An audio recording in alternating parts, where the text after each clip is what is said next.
Pinaplansya ngayon ng Independent Commission for Infrastructure ang proseso kung paano maibabalik sa kaban ng bayan ang mga nakaw na yaman kaugnay sa flood control scandal. At live mula sa Taguig, nasa frontline ng balitang yan, si Gerard de la Peña. Gerard, sino-sino bang mga ahensya ang magiging katuwang ng ICI dyan?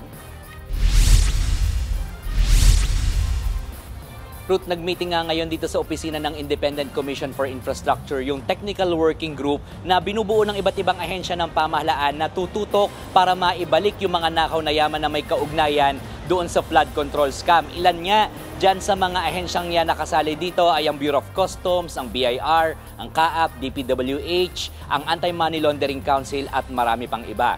Sinabi ni Public Works Secretary Vince Dizon na nagkaroon ng pagbabahagi ng impormasyon ang mga kasaling mga ahensya at sa mga susunod na linggo ay magkakaroon ng mga announcement kung paano mababawi ang mga nakaw na yaman.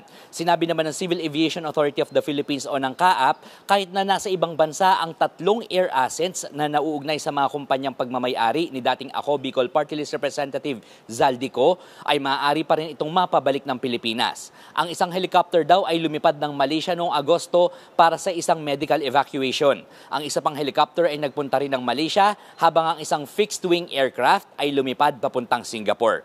Paliwanag ng CAAP, kailangan munang ma-deregister sa Pilipinas ang mga ito bago maibenta. May ugnayan din ang CAAP sa mga civil aviation authorities ng ibang bansa, kaya kung sakaling mapa-freeze ng Anti-Money Laundering Council ang mga ito, ay maaaring pwersahang mapabalik ng bansa ang mga ito.